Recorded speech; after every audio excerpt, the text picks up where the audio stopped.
नमस्कार दोस्तों, आज आपको एक बड़ी खबर और एक रोचक खबर बताता हूं। चुनाव हुआ और चुनाव में कुल 36 वोट डले। 36 में से 20 वोट थे इंडिया गठबंधन के, 16 वोट थे बीजेपी के, लेकिन तब भी बीजेपी जीत गई। 16 वोट सिर्फ बीजेपी के, 20 वोट इंडिया गठबंधन के। जीतना कौन चाहिए था? इंडिया गठबंधन। बगैर चुनाव के ही जीत साफ तौर पर दिखाई दे रही थी, लेकिन चुनाव के बाद में ये तस्वीरें आप देखिए, पीठासीन अधिकारी के ऊपर कांग्रेस और आम आदमी पार्टी का, इंडिया गठबंधन का यह आरोप है कि पीठासीन अधिकारी ने साइन करते करते और ऐसे करके काटा मार करके 8 वोट इनवैलिड करार कर दिए। और ये 8 वोट किसके? इंडिया गठबंधन के। मनोज सोनकर बीजेपी के चंडीगढ़ के मेयर घोषित किए जा चुके हैं। कैसे? जब वोट नहीं है तब भी, जब सीधे तौर पर दिख रहा है कि इंडिया गठबंधन जीतेगा तब भी। ये वोट आप पहले समझ लीजिए, कुल 36 वोट थे। 36 में से 20 वोट इंडिया गठबंधन के और 20 में से जो ये 20 वोटों का जो गठबंधन है, ये 13 वोट है आम आदमी पार्टी के, 7 वोट है कांग्रेस पार्टी के। और बीजेपी के पास में 14 अपने खुद के वोट थे, 1 वोट सांसद का था और 1 वोट है अकाली दल का। यानी कुल मिलाकर के 16 वोट बीजेपी के और 20 वोट गठबंधन के। और चुनाव हुआ तो चुनाव में 36 वोट डाले गए, 20 वोट डले आम आदमी पार्टी और कांग्रेस गठबंधन की तरफ से, 16 वोट डले उधर से। लेकिन जब गिनती हुई तो गिनती के समय पर 8 वोटों को इनवैलिड करार दे दिया गया। और ये 8 वोट ऐसे हैं जो आपको तस्वीर में दिख रहा है कि साइन कर रहे हैं पीठासीन अधिकारी और साइन करते करते बीच में इनवैलिड कर देते हैं। एक बार ऐसे देखते हैं, ऊपर देखते हैं कि कोई देख रहा है, पत्रकार गैलरी में से कोई रिकॉर्डिंग कर रहा है क्या, ऐसे ऊपर करके देख रहे हैं और उसके बाद में ऐसे कर दिया।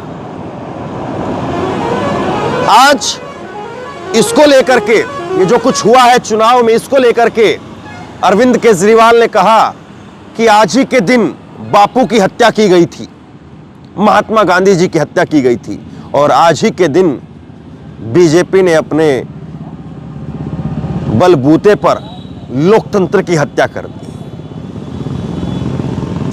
और इसके साथ साथ अब इंडिया गठबंधन कह रहा है कि ये पीठासीन अधिकारी, इसके ऊपर देशद्रोह का मुकदमा चलना चाहिए। देशद्रोह का काम किया है पीठासीन अधिकारी ने, प्रेस कॉन्फ्रेंस की है बाकायदा, और कहा है कि हम कोर्ट में जाएंगे। और निश्चित तौर पर जब मामला कोर्ट के अंदर जाएगा तो बहुत हद तक संभव है कि कोर्ट सीधे तौर पर इस चुनाव को, और चंडीगढ़ में बीजेपी ने अपना जो नया मेयर बैठाया है मनोज सोनकर, इस चुनाव को ही निरस्त कर दे। लेकिन जरा समझिए कि कैसे पूरा खेल होता है। ये तस्वीरें बहुत कुछ कहती हैं। और जब बैलेट पेपर लेने के लिए इंडिया गठबंधन की तरफ से जब वहां पर उम्मीदवार, जो वोट डालने वाले जो पार्षद थे, वो गए, तो पीठासीन अधिकारी ने फटाफट वहां से जो वोट वैलिड थे, इनवैलिड थे, सबको समेट करके पहुंचा दिया। और उसके बाद में अब ये तस्वीर देखिए, बैलेट बॉक्स वो खाली करके जो है वो दिखाया जा रहा है कि देखो खाली है ये बैलेट बॉक्स, इसमें कुछ नहीं है। कमाल की बात यह है कि अगर छोटे से चुनाव के अंदर, सिर्फ छोटा सा चुनाव है, एक मेयर का चुनाव, कोई बहुत बड़ा मायने नहीं रखता है, कोई प्रदेश का मुख्यमंत्री का चुनाव नहीं है, कोई 5-10 सीटों के ऊपर सांसदों का चुनाव नहीं हो रहा था, एक मेयर का चुनाव हो रहा था। और एक मेयर के चुनाव में अगर इस तरह की धांधली, तो फिर उसके बाद में 2024 के चुनाव में इंडिया गठबंधन अगर इसी तरह से भारी पड़ गया तो सोचिए तब क्या होगा। और ये खबर मैंने आपको पहले भी दिखाई थी। इससे पहले खबर यह थी कि पीठासीन अधिकारी बीमार पड़ गए थे और उसकी वजह से कहा गया कि अब चुनाव जो है वो आगे स्थगित कर दिए जाएं। तब भी मैंने एक खबर आपको दिखाई थी कि कमाल की बात है, चुनाव आयोग के पास में कोई पीठासीन अधिकारी नहीं है क्या। और ये जो चुनाव आयोग की तरफ से या वहां पर जो पीठासीन अधिकारी बने हैं, ये चुनाव आयोग की तरफ से नहीं, वहां पर जो व्यवस्था होगी उसकी तरफ से बने जो पीठासीन अधिकारी बने हैं, ये बीजेपी माइनॉरिटी सेल के पदाधिकारी बताए जा रहे हैं। इनका नाम है अनिल महिस। तो कमाल की बात है, कांग्रेस ने इसको लेकर के ट्वीट किया है। कांग्रेस ने कहा है कि चंडीगढ़ में मेयर का चुनाव था, बीजेपी के पास में बहुमत नहीं था, लेकिन चुनाव भाजपा जीत गई। जानने के लिए क्रोनोलॉजी समझिए। कुल 36 सीट थी, कांग्रेस और आप गठबंधन के पास में 20 वोट थे, बीजेपी के पास में 16 वोट थे। इसके बाद बीजेपी के नेता को पीठासीन अधिकारी बनाया गया। वीडियो में वही अधिकारी कांग्रेस और आम आदमी पार्टी गठबंधन के 8 वोट इनवैलिड घोषित करता हुआ दिख रहा है। इस तरह से बीजेपी ने चंडीगढ़ के मेयर चुनाव में सरेआम लोकतंत्र की हत्या कर दी। ये वाकई अपने आप में बड़ा दिलचस्प है। 8 वोट इनवैलिड हुए हैं और उसमें से एक भी वोट वो बीजेपी गठबंधन का नहीं हुआ है। बीजेपी गठबंधन के पास में 16 वोट थे और 16 के 16 वोट वो बिल्कुल सही पाए गए हैं। अब ये इनवैलिड वोट क्या होता है? जिन्होंने पहले बैलेट पेपर में वोट दिया है उनको पता है कि ये कैसे इनवैलिड होता है। दरअसल जब एक पेपर होता है, बैलेट पेपर पर एक पेपर होता है और उसमें फला प्रत्याशी का नाम लिखा रहता है कि ये फला प्रत्याशी है, रमेश नाम है इनका, और रमेश का चुनाव चिन्ह है सेब। ये सुनील है, सुनील का चुनाव चिन्ह है केला, और ये सलमान है और सलमान का चुनाव चिन्ह है अंगूर। तो उसके नाम के ऊपर जो है वो टिक लगाना रहता है या ठप्पा लगाना रहता है या अंगूठा लगाना रहता है। और अगर आप उससे जो एक दायरा बनाया जाता है, एक बॉक्स बनाया जाता है, उससे बाहर चले जाते हैं तो आपका वोट इनवैलिड हो जाता है। लेकिन वो दिखाना पड़ता है, वो दोनों पार्टियों के एजेंट को दिखाना होता है वो पर्चा कि देखिए ये पर्चा आप देखिए, ये वोट आपका इनवैलिड है। इसमें ये जो चुनाव, ये यहां पर जो टिक लगाना होता है ये गलत लगा हुआ है। तो वो पर्चा दोनों पार्टियों के एजेंट को दिखा करके पीठासीन अधिकारी तब खारिज करता है। ये मैं आपको दिखाता हूं। आम आदमी पार्टी ने जो है वो इसको लेकर के प्रेस कॉन्फ्रेंस भी की और ये संयुक्त प्रेस कॉन्फ्रेंस हुई जिसमें कांग्रेस के वरिष्ठ नेता और रेल मंत्री रहे वो मौजूद रहे।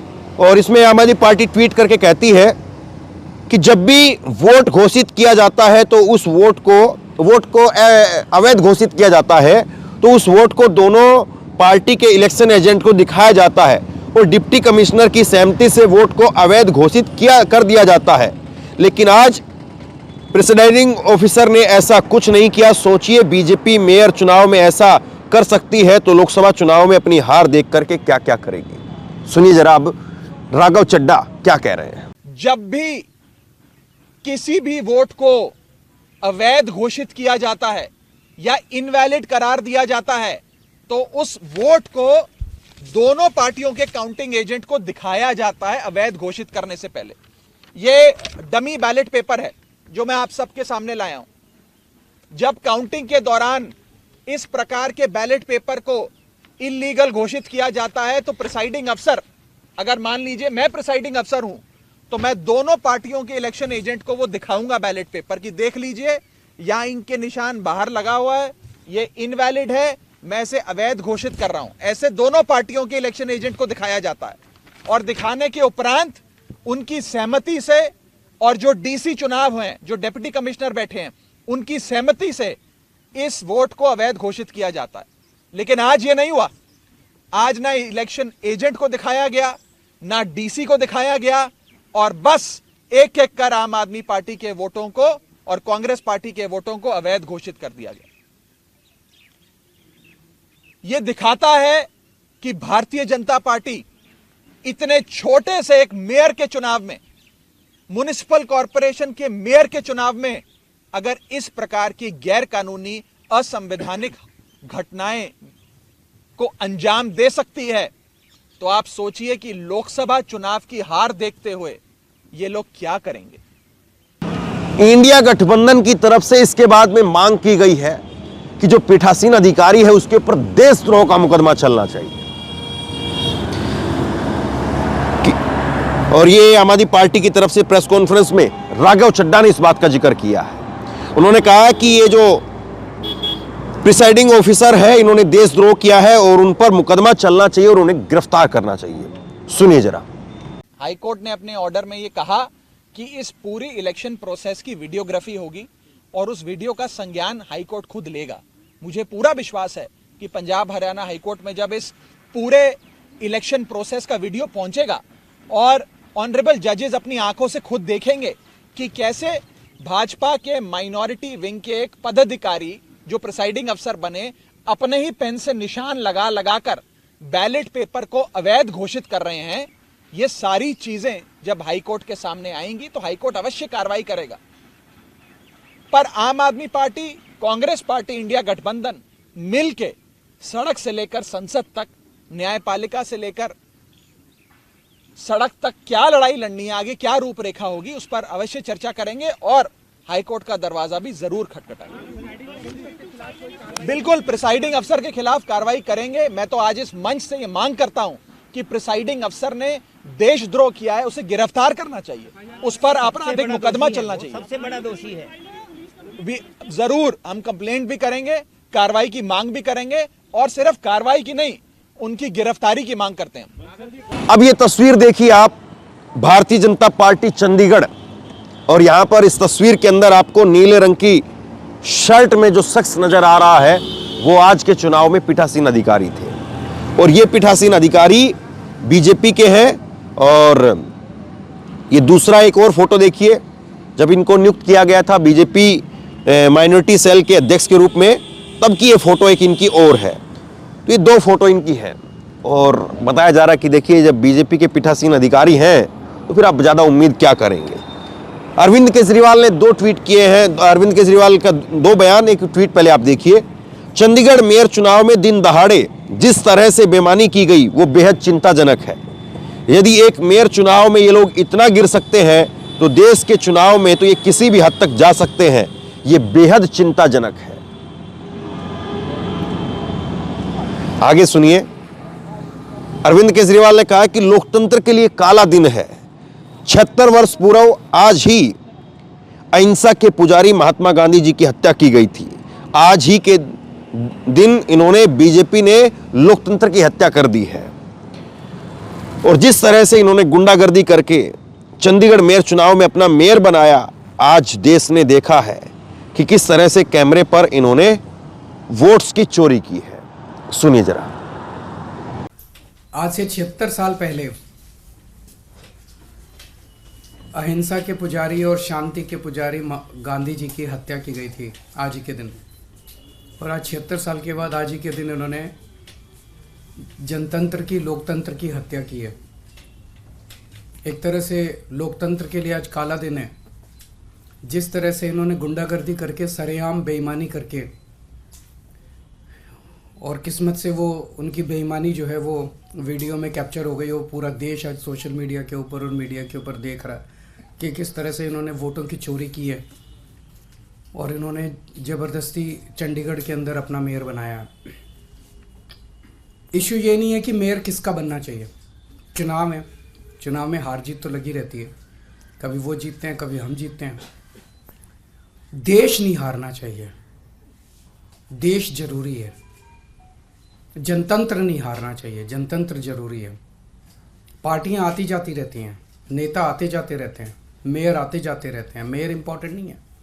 इशू आज ये नहीं है कि हमारा मेयर बनना था, हमारा मेयर नहीं बना। इशू नहीं है कि इंडिया गठबंधन को आज जीतना था, वो नहीं जीता। इशू है कि सरेआम दिन दहाड़े इन लोगों ने इतनी गुंडागर्दी और बेईमानी से आज चंडीगढ़ मेयर का चुनाव जीता है कि अगर इसको पूरे देश ने मिलकर नहीं रोका तो आने वाले समय के अंदर ये देश के लिए बहुत खतरनाक है। अब सवाल यह है कि एक सीधे चुनाव में अगर इस तरह से धांधलेबाजी या इस तरह से बैलेट बॉक्स की गड़बड़ी की जाए या इनवैलिड वोट करार कर दिए जाए तो फिर बड़ा चुनाव 2024 का चुनाव, उसमें क्या होगा। और अगर चंडीगढ़ मेयर के एक छोटे से इलेक्शन के लिए ये सब कुछ हुआ है तो देश के चुनाव के लिए क्या तैयारी चल रही होगी, इस बात की कल्पना जरा कर लीजिए। अगर 36 वोट कुल हैं और 36 वोटों में से बीजेपी 16 वोट डलवा करके और 16 के 16 वोट बीजेपी के वो वैलिड हो जाते हैं। 16 में से 14 वोट बीजेपी के थे, 14 के 14 वोट वैलिड रहे, वैध रहे। और उसके बाद में एक वोट मेयर का, अनुपम खेर की पत्नी है चंडीगढ़ से, किरण खेर, उनका भी वैलिड रहा। और अकाली दल के एक पार्षद थे, उनका वोट भी वैलिड रहा। 16 के 16 वोट बीजेपी के वैलिड हो जाते हैं। और जबकि इंडिया गठबंधन के 20 में से 8 वोट वो इनवैलिड हो गए, केवल 12 वोट वैलिड रहे। और इस तरह से 4 वोटों के साथ में, अब भास्कर की खबर आप देख लीजिए, 4 वोटों के साथ में बीजेपी का मेयर बन गया। अब अगर ये खबर जिस तरह से मैंने आपके सामने रखी है, मैंने आपको बताई, समझाई है, अगर इसको कोई इस तरह से ना बताए तो सोचिए लोगों को पता ही नहीं चलेगा। अब केवल अगर इसके हेडिंग में आपको सिर्फ ऐसे बता करके खत्म कर दूं कि बीजेपी से पहले सीधे मुकाबले में इंडिया हारा, चंडीगढ़ मेयर चुनाव में 8 वोट इनवैलिड, भाजपा 4 वोट से जीती, आप कांग्रेस बोली सरेआम धक्काशाही है। अब अगर केवल मैं इस बात को इतना कह करके खत्म कर दूं तो क्या आपको पूरी बात समझ में आएगी? वाकई नहीं आएगी।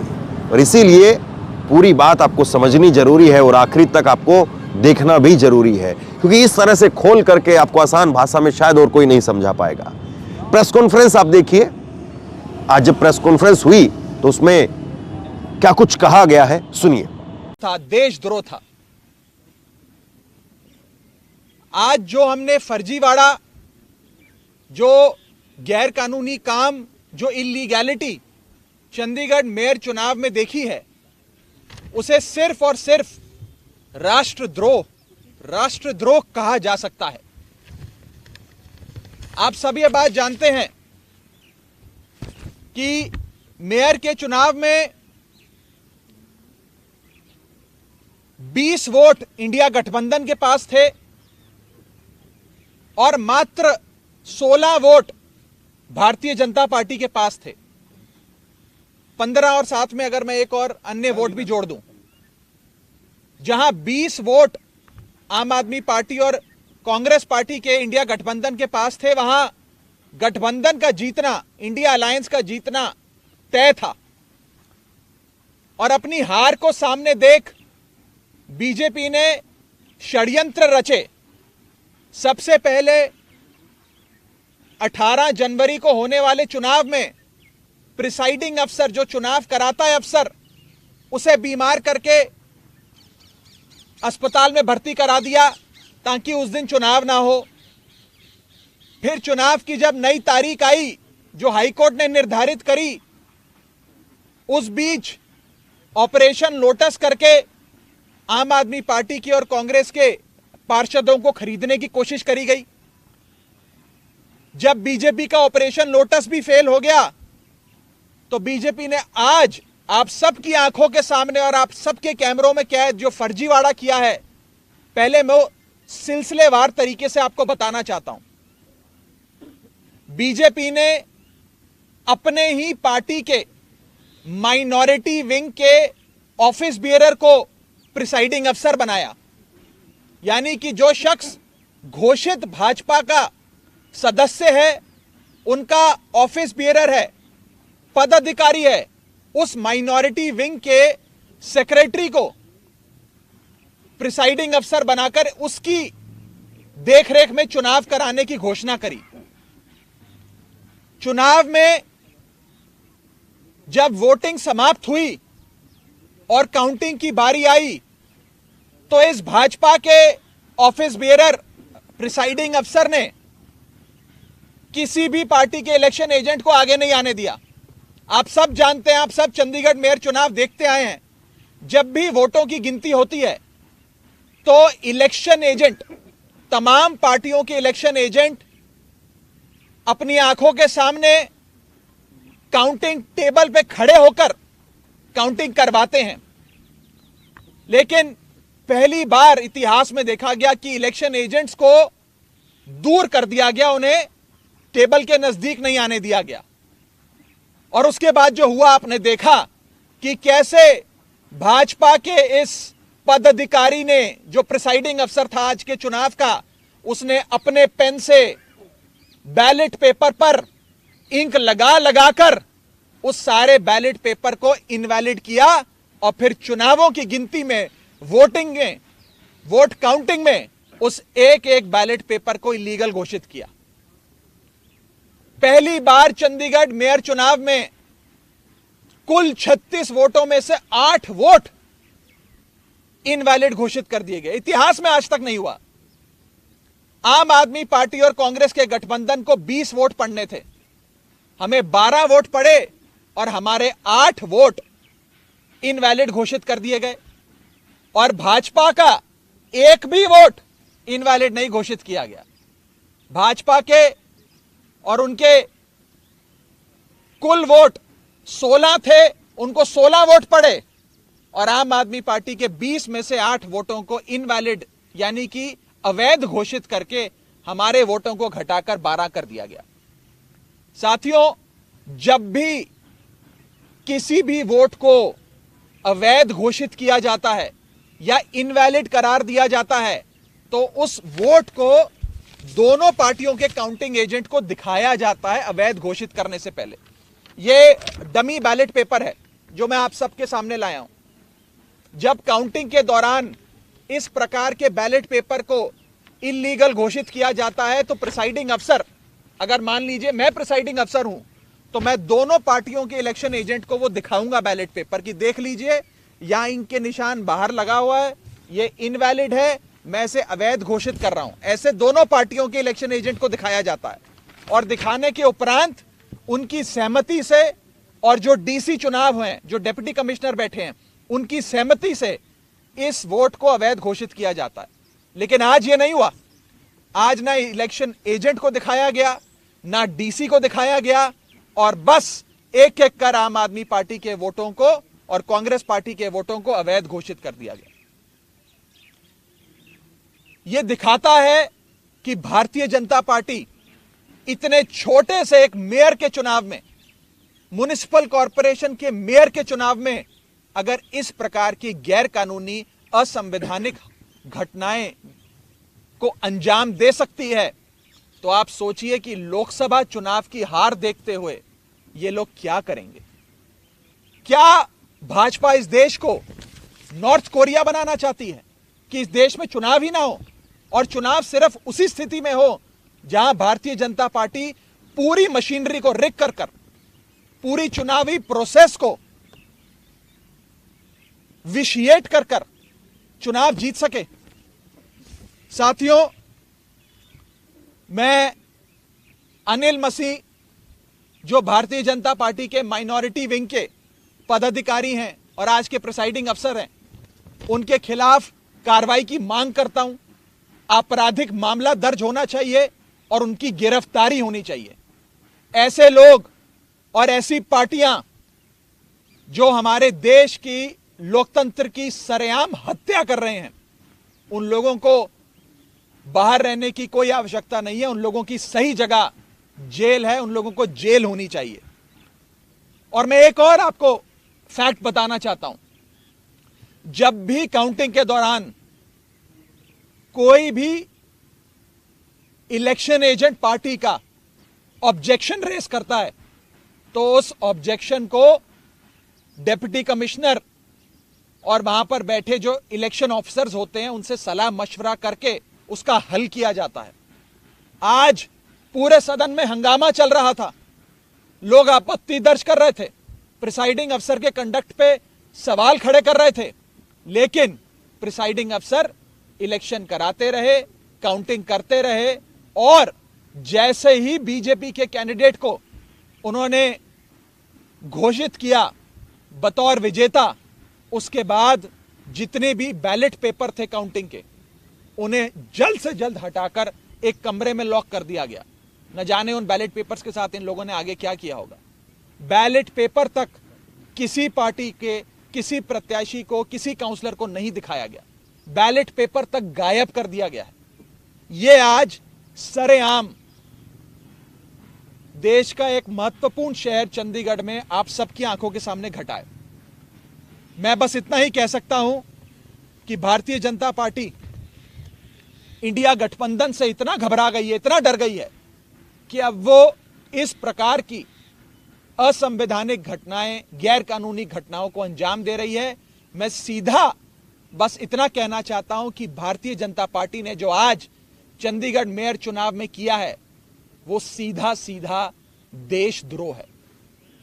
यह देशद्रोह से कम चीज नहीं है और इन लोगों के खिलाफ कार्रवाई होनी चाहिए, नहीं तो इस देश के आम आदमी का लोकतंत्र से और चुनावी प्रक्रिया से विश्वास उठ जाएगा।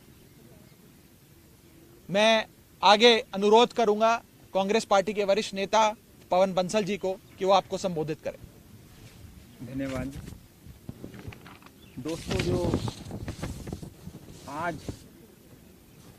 म्युनिसिपल कॉर्पोरेशन चंडीगढ़ के बीच में हुआ है, ऐसा जंगल राज का नाच कभी कहीं नहीं देखने को मिला होगा। आदमी कल्पना भी नहीं कर सकता था कि इस हद तक भारतीय जनता पार्टी बुखलाकर अपनी हार अपने सामने देखती हुई इस हद तक पहुंच जाएंगे। बिल्कुल स्पष्ट तौर पे पहले दिन से जब 10 तारीख को इलेक्शन डिक्लेयर हुए थे, वो जानते थे कि उनके पास 15 हैं, 14 उनके अपने काउंसलर, एक एमपी और अगर एक अकाली दल उनके साथ वोट डालें तो एक वो, और इधर कांग्रेस और आम आदमी पार्टी के पास 7 और 13 मिला के 20 कैंडिडेट बनते थे।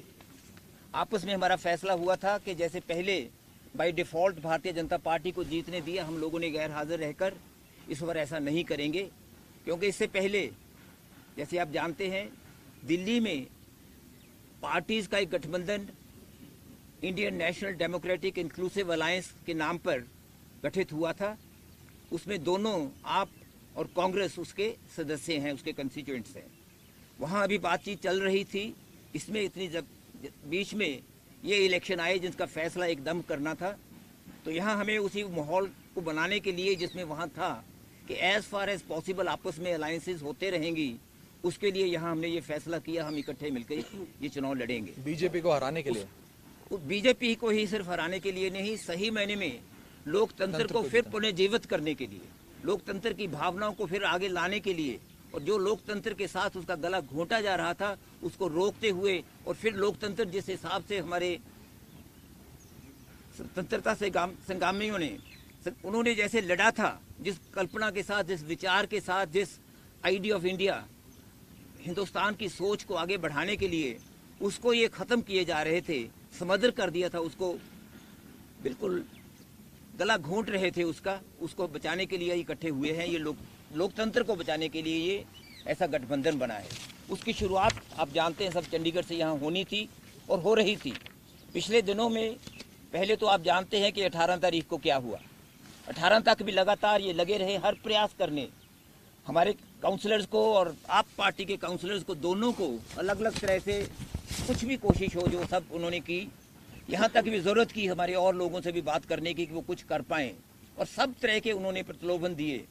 लेकिन जब उन्होंने देखा कुछ नहीं हो रहा, तो 18 तारीख को जब वहाँ पहुँचे, मौके पे वहाँ जाके पता लगा कि नॉमिनेशन पेपर्स जो पोल उस दिन होना था उसको डिफ़र करके इनडेफिनेट अभी तारीख नहीं दी थी। क्यों? क्योंकि श्री अनिल मसीह इनके जो अपने नॉमिनेटेड काउंसलर हैं, शायद आज तक उनका नाम नहीं पहले आपने सुना होगा, 18 से पहले उनको इन्होंने नॉमिनेट किया था एज प्रिजाइडिंग ऑफिसर। उनको बीमार कर दिया क्योंकि बहुत आसान था उनको हिदायत देनी, और अस्पताल में वो चले गए। वहाँ दो बातों के बीच में बहुत बड़ी कॉन्ट्रडिक्शन थी। ये बातें ज़रूरी हैं ये बताने के लिए कि ये एक इंट्रीग, एक साजिश के तहत सब हो रहा था। उस वक़्त उन्होंने तो अपनी स्टेटमेंट में प्रेस को कहा कि मैं काफ़ी समय से मेरी बैक पेन है, लेकिन डिप्टी कमिश्नर ने कहा कि मेरे पास समय नहीं था कोई और किसी काउंसलर को नॉमिनेट करने के लिए जो मौके पे भी एकदम हो सकता है। अगर मीटिंग में सभी सदस्य इकट्ठे भी हो जाएं, अगर वहाँ प्रिजाइडिंग ऑफिसर नहीं पहुँचे, उनमें से एक को भी किसी को उठा के वहाँ बैठा दिया जाता है कि ये प्रिजाइड ओवर करेंगे, लेकिन उन्होंने ऐसा नहीं किया। जब अपने उन्होंने एक्शन में एक कमी देखी तो लॉ एंड ऑर्डर का सिचुएशन उन्होंने खड़ा कर दिया। लोग इनके पहुँचे हुए थे 16 तारीख को दफ्तर में हल्ला करने के लिए, लेकिन उसका फ़ायदा उठाते हुए इन्होंने इलेक्शन 6 फरवरी के लिए डिक्लेयर कर दिए। बेबस होके हम लोगों को हाई कोर्ट में जाना पड़ा और हाई कोर्ट ने जो फटकार उनको दी आप वो सब जानते हैं, आपने सब देखा है। और उसके हाई कोर्ट के हिदायत पर ये आज हुआ कि आज इलेक्शन 30 तारीख को तय हुए। हाई कोर्ट ने ये ज़रूर कहा था कि जो काउंसलर्स हैं उनके साथ उनके समर्थक कोई ना आए, लेकिन हाई कोर्ट ने ये नहीं कहा था कि वहाँ मीडिया भी नहीं पहुँचे। इन्होंने ये पहली बार और चीज़ों के साथ साथ एक पहली बार ये किया कि मीडिया को भी वहाँ आने नहीं दिया, मीडिया बाहर रहे। और उन्होंने, जो मैं फिर कह रहा हूँ कि वो कल्पना भी नहीं हो सकती थी। हमें ख्याल आता था दिमाग में भी ऐसी क्या चीज़ है कि जब इनके तावड़े जी यहाँ आए वो कह रहे थे कि हम जीतेंगे, हर हालत में जीतेंगे, आप आश्वस्त रहिए कि हम जीतेंगे। अपने काउंसलर्स को कह रहे थे भी क्या ऐसी चीज़ है जिससे वो करेंगे। सब प्रयास उनके विफल रहे। तो उन्होंने आज जब चुनाव शुरू हुए उस वक़्त, अगर आप एक पता नहीं शायद गलती उनसे हो गई, जिसने वो की होगी उसको भी सज़ा देंगे ये लोग, वो सारे का सारा इन्होंने लाइव स्क्रीन पे दिखाना शुरू कर दिया। और वो लाइव स्क्रीन पे हम लोगों को बाहर सभी को देख रहा था, आप भी देख रहे होंगे उसको। उसमें एक एक नॉमिनेशन पेपर पे अगर आप गौर से देखें, मैं उनका धन्यवाद करता हूं जिन्होंने, दोस्तों ने वो उसको पकड़ा। एक एक नॉमिनेशन पेपर पे एक साइड पे थोड़ा सा निशान लगा के दूसरी तरफ हस्ताक्षर करते हैं। हमने डिप्टी कमिश्नर से पहले रिक्वेस्ट की हुई थी कि ये जो प्रिजाइडिंग ऑफिसर हैं उनके पास पेन अलग रंग का होना चाहिए, हरे रंग का उनके पास पेन होना चाहिए, ताकि ऐसा ना हो कि वही कोई निशान लगा दें जिसका हमें डर था वो करें। हमने ये ज़रूर सुनिश्चित किया कि बैलेट पेपर देने से पहले ऐसा ना कर दें। लेकिन जब बैलेट पेपर वहाँ पहुँचे, एक नॉर्मल प्रोसेस है, वो नॉर्मल डेमोक्रेसी का अधिकार है पार्टीज़ का, इलेक्शन लड़ने वालों का, कि अपना एक काउंटिंग एजेंट वहाँ मौके पे बिठाते हैं। काउंटिंग एजेंट आगे होते हैं, दोनों कैंडिडेट अपना अपना एक नामजद कर देते हैं। वो वहाँ आके वहाँ वो देखते हैं, एक एक पेपर को वो देखते हैं, फिर वो देखते हैं भी हाँ ये इनवैलिड है। लेकिन इस केस में क्या हुआ, जो काम सेक्रेटरी या किसी और ऑफिसर का होना था म्यूनिसिपल कॉरपोरेशन में, वो भी उन्होंने प्रिजाइडिंग ऑफिसर ने खुद ले लिया। बैलेट पेपर निकाल के बाहर रखे, एक एक को खुद खोल के देख रहे थे हम उनके चेहरे पे क्या रंग उड़ रहे थे। वो देख रहे थे ये भारतीय जनता पार्टी हार रही है, और ये आपका जो कैंडिडेट मेयर का था, हमारे कांग्रेस के होने थे senior deputy mayor and deputy mayor, आपस में ये समझौता था। जो ये कैंडिडेट हमारे साझे कैंडिडेट मेयर के लिए थे, देख रहे थे उनको वोटें ज़्यादा, उनके साझे कैंडिडेट मेयर के लिए थे, देख रहे थे उनको वोटें ज़्यादा, उनके चेहरे पे देखने को पता लगता था, उनके हाथ कांपने में पता लगता था। उन्होंने वो 2 बार ऐसे करके रख दिए। बाद में उन्होंने फिर, वो ऐसा नहीं होता, बाद में उन्होंने फिर उठा के एक पे निशान लगाया साइड पे और वहाँ हस्ताक्षर करके रख दिए, उनको रिजेक्ट करते रहे, दूसरे 2 ट्रेज में रख दिए। रिजल्ट वो हुआ जो राघव जी ने कहा है, 12 और 16 रहे। 8 वोटें पहली बार, यानी कि 25% से ज़्यादा वोटें रिजेक्ट हुई हैं इनवैलिड होके। आज तक जहाँ बिल्कुल अनपढ़ लोग भी वोट डालते हैं, वहाँ भी ये कभी नहीं होता। वहाँ कभी नहीं देखने को आया कि इतनी बड़ी परसेंटेज पे वोट्स रिजेक्ट हुई हों। बिल्कुल बेशर्मी के साथ उन्होंने वो आज किया जो लोकतंत्र में नहीं होता। एक पहले से साजिश थी, जब जो पहले दिन से सोच रहे थे कि हम कुछ भी हो ये चुनाव जीतेंगे, और हमारे दूसरों ने एकदम वहाँ प्रोटेस्ट किया। और एक दिलचस्प बात ये है कि जो उनके अपने जिनको उन्होंने बिठा दिया उसकी कुर्सी पे, मैं ये नहीं कहता कि वो चुने गए शब्द गलत होगा, उनको जो ज़बरदस्ती वहाँ बिठा दिया गया, impostor, I am using that word with responsibility, एक impostor, a person who usurped the authority of the mayor, उसको वहाँ बिठा, एकदम पास खड़े हैं। 1 सेकंड में अगर आपने देखा होगा वो एकदम वहाँ कुर्सी पे बैठ गए। नहीं तो क्या होता है, वो ऐलान करते हैं, सामने से वो उठ के आते हैं, उसके साथ दूसरे सदस्य उनको लेके आते हैं, उनको कुर्सी पे बिठाते हैं, फिर वो आगे कॉन्डक्ट करते हैं इलेक्शन। ये नहीं हुआ। और बैलेट पेपर्स का क्या हुआ वो बिल्कुल हमें किसी को मालूम नहीं। इतने लोग उस पे टेबल पे भारतीय जनता पार्टी के चढ़ गए, ऐसा माहौल उन्होंने अफरा तफरी का वहाँ कर दिया कि किसी बात का वहाँ नहीं होता। हमारे सदस्यों ने सभी ने 20 के 20 ने इकट्ठे होके दूसरे दोनों कैंडिडेट्स वाला इलेक्शन पोस्टपोन, उसको प्रोटेस्ट में हमने हिस्सा नहीं लिया, क्योंकि अगर उसमें हम हिस्सा लेते तो हम ये बात कबूल कर लेते कि ये मेयर हैं। ये अच्छा नहीं लगता कहते हुए, लेकिन ये सत्य है, ये सच्चाई है। हमें कहना होगा कि इस वक्त उस मेयर को माना नहीं जा सकता। मेयर एक साजिश के तहत हैं, देशद्रोह जैसे कहा राघव जी ने, वो सचमुच एक देशद्रोह है। लोकतंत्र के साथ ऐसा एक घटिया, एक घिनौना माहौल जो आदमी सोच नहीं सकता।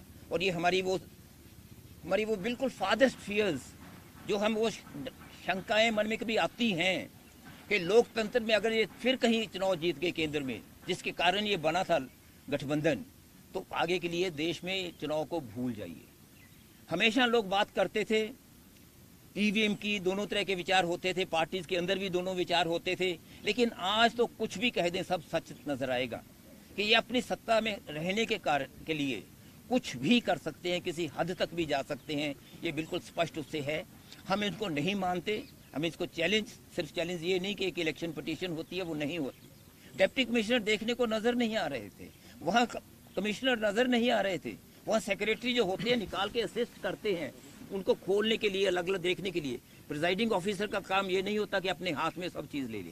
प्रिजाइडिंग ऑफिसर बैठते हैं सर और कंडक्ट करते, सब चीज़ की जो प्रक्रिया होती है वो करते हैं दूसरे ऑफिसर्स। वो उनको नहीं करने दिया क्योंकि पहले से ही उनको हिदायत थी।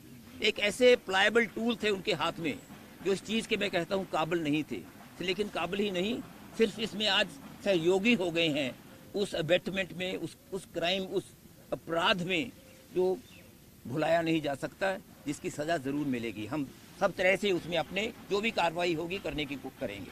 एक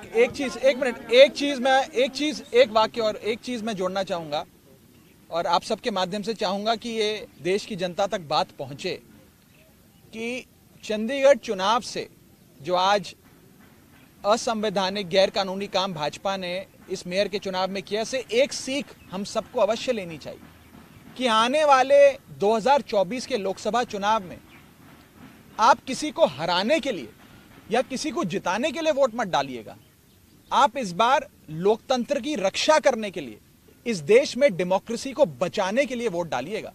क्योंकि अगर इस बार इसी छल कपट से इंडिया गठबंधन को हराकर भाजपा फिर जीत जाती है तो शायद इस देश में चुनावी प्रक्रिया ही समाप्त हो जाए और भारत देश चीन या नॉर्थ कोरिया जैसी डेमोक्रेसी में तब्दील हो जाएगा। ये एक बड़ा खतरनाक आज संदेश इस चंडीगढ़ मेयर चुनाव से निकला है। मेरी देशवासियों से अपील है कि इस पे जरूर गौर फरमाइएगा और अपने वोट की ताकत से आने वाले 2024 के लोकसभा चुनाव में डेमोक्रेसी की रक्षा करने के लिए, लोकतंत्र को बचाने के लिए वोट डालिएगा।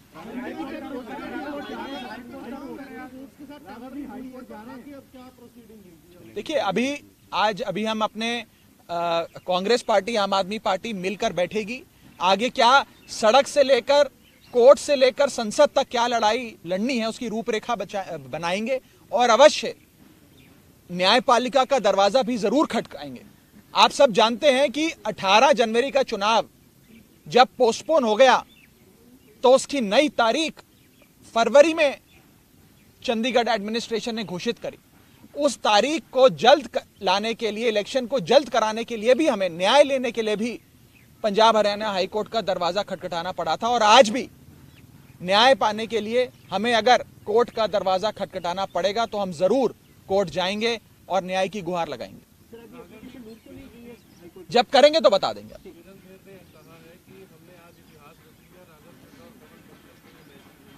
इतिहास तो रच दिया, मैं तो सहमत हूं। आज जो सांसद चंडीगढ़ से जो है किरण खेर जी, उन्होंने कहा कि हमने इतिहास रच दिया और ये राघव चड्ढा और पवन बंसल के लिए संदेश है। मैं और बंसल साहब दोनों हाथ जोड़कर कबूलते हैं, आप लोगों ने तो इतिहास रच दिया, लेकिन इतिहास राष्ट्रद्रोह करने में रचा है। आपने इतिहास असंवैधानिक गैर कानूनी काम करने में रचा है और आपने इतिहास लोकतंत्र की हत्या करने में रचा है। ऐसा इतिहास रचना आपको और आपकी पार्टी को मुबारक। हमारी पार्टी अवश्य लोकतंत्र को जीवित रखने के लिए, उसे बचाने के लिए लड़ाई लड़ती रहेगी। ये सत्ता की बात नहीं है, इसमें यह नहीं कि मेरा जिस पार्टी का है कि उस पार्टी का है, हम सत्ता में आ गए, वो सत्ता में आ गए। ये लड़ाई अब उससे कहीं बड़ी है, ये लोकतंत्र को बचाने की लड़ाई है। अगर आप खुद सोचिए कि एक मेयर जैसे छोटे से चुनाव में अगर बीजेपी ये हरकत कर सकती है तो 2024 के चुनाव में अपनी आंखों के सामने हार देख बीजेपी क्या क्या गैर कानूनी काम करेगी, आप इसका अंदाजा भी नहीं लगा सकते। आप कह रहे हैं कि आगे लोकसभा में ऐसा हो सकता है, तो आपकी क्या प्रिपरेशंस है? आप कैसे भाई, हमें नहीं, आज नहीं कहा जा सकता भी आगे को क्या करेंगे। आज तो पहला दिन है। आज तो मेयर के अभी हमारे काउंसलर्स वहाँ धरने पे बैठे हैं। अभी तो धरने पे वहाँ बैठे हैं। हम देखेंगे उनका क्या रवैया रह रहा है। आगे हम क्या करेंगे 2024 का, वो इलेक्शन लोकसभा का, वो इस वक्त नहीं कहा जा सकता। लेकिन ये चीज पहले बंसल साहब पूरा कर लें। बंसल साहब उन्हें पूरा करने दीजिए। लेट हिम फिनिश बंसल साहब। ऑफिसर के बारे में पहले 10 जनवरी को भी वही नोटिफिकेशन आई कि उन्हीं को प्रिजाइडिंग ऑफिसर बनाया गया। उसके बाद दोबारा से जब नई स्थिति आई तो उसके भी अली मसीह को बनाया गया।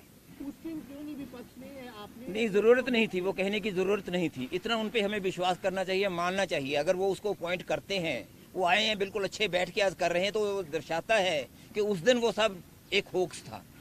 उस दिन वो झूठ था उनका कि मेरी बैक देखिए दिनों से एक मिनट, हाईकोर्ट का जो ऑर्डर आया था, हाईकोर्ट ने अपने ऑर्डर में ये कहा कि इस पूरी इलेक्शन प्रोसेस की वीडियोग्राफी होगी और उस वीडियो का संज्ञान हाईकोर्ट खुद लेगा। मुझे पूरा विश्वास है कि पंजाब हरियाणा हाईकोर्ट में जब इस पूरे इलेक्शन प्रोसेस का वीडियो पहुंचेगा और ऑनरेबल जजेस अपनी आंखों से खुद देखेंगे कि कैसे भाजपा के माइनॉरिटी विंग के एक पदाधिकारी जो प्रिसाइडिंग अफसर बने, अपने ही पेन से निशान लगा लगाकर बैलेट पेपर को अवैध घोषित कर रहे हैं। ये सारी चीजें जब हाईकोर्ट के सामने आएंगी तो हाईकोर्ट अवश्य कार्रवाई करेगा। पर आम आदमी पार्टी, कांग्रेस पार्टी, इंडिया गठबंधन मिलके सड़क से लेकर संसद तक, न्यायपालिका से लेकर सड़क तक क्या लड़ाई लड़नी है, आगे क्या रूपरेखा होगी, उस पर अवश्य चर्चा करेंगे और हाईकोर्ट का दरवाजा भी जरूर खटखटाएंगे। बिल्कुल प्रिसाइडिंग अफसर के खिलाफ कार्रवाई करेंगे। मैं तो आज इस मंच से यह मांग करता हूं कि प्रिसाइडिंग अफसर ने देशद्रोह किया है, उसे गिरफ्तार करना चाहिए, उस पर आपराधिक मुकदमा चलना चाहिए। सबसे बड़ा दोषी है।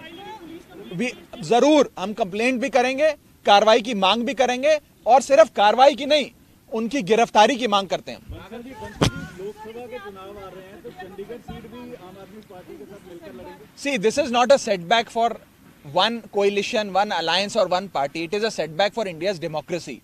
And as a Democrat, as somebody who believes in India's democracy, we are aggrieved, we are hurt, and we are flabbergasted, we are worried as to what will happen in the upcoming 2024 polls. If BJP can resort to such low levels, stoop to such low levels and commit forgery, illegality, and something that should even be labeled as an act of sedition, then BJP can go to any level to rig the election process and to indulge in every possible electoral fraud and electoral malpractice. And in fact, we would even request the High Court, when the matter goes there, to ensure and to direct that a proper inquiry be conducted into the entire conspiracy as to who all were the partners in it, and action should be taken against all of them. देखिए, हम ये मांग करते हैं और हम कल high court में भी इस दलील को रखेंगे कि पहले जो आज इलेक्शन एक इलीगल इलेक्टोरल फ्रॉड हुआ जो है उसे सेट असाइड किया जाए। दूसरा, एक fresh election, free and fair election call किया जाए। और तीसरा, पंजाब हरियाणा हाईकोर्ट के द्वारा अपॉइंटेड एक रिटायर्ड हाईकोर्ट जज को प्रिसाइडिंग अफसर बनाकर पूरे इलेक्शन प्रक्रिया फिर से कराई जाए, ताकि इस बार कोई बीजेपी का पदाधिकारी प्रिसाइडिंग अफसर बनकर अपने ही हाथों से इंक लगाकर वोटों को अवैध यानी कि इलीगल घोषित ना करे और फ्री एंड फेयर इलेक्शंस हो। फ्री एंड फेयर इलेक्शंस और डेमोक्रेसी भारत के संविधान के बेसिक स्ट्रक्चर का हिस्सा है। अगर इस प्रकार से फ्री एंड फेयर इलेक्शंस और डेमोक्रेसी को समाप्त किया जाएगा तो यह भारत के संविधान पे चोट है। मुझे पूरा विश्वास है कि ऑनरेबल कोर्ट इसका संज्ञान लेकर उचित कार्रवाई इस विषय में अवश्य करेंगे। Thank you. दिल्ली की जो मेयर है वो भी सुप्रीम कोर्ट का रास्ता इख्तियार करती नजर आए। वो कहते हैं हमें समितियों की पावर नहीं दी जा रही है। देखिए, भारतीय जनता पार्टी से, जैसा कि मैंने कहा, हर फोरम पे लड़ाई लड़नी पड़ेगी और इस देश के लोकतंत्र को बचाना पड़ेगा। हम दिल्ली में भी लड़ाई लड़ते हैं, हम चंडीगढ़ में भी लड़ाई लड़ेंगे, पर इतना ही कहना चाहता हूं कि अंत में जीत सत्य की होती है। कोई फ्रॉडस्टर नहीं जीतता, कोई इम्पोस्टर नहीं जीतता, कोई देशद्रोही अंत में नहीं जीतता। इंडिया जीतेगा, इंडिया गठबंधन जीतेगा, ये मैं आपको पूरे विश्वास से कहना चाहिए। I please please please don't ask such question. Thank you. Thank you.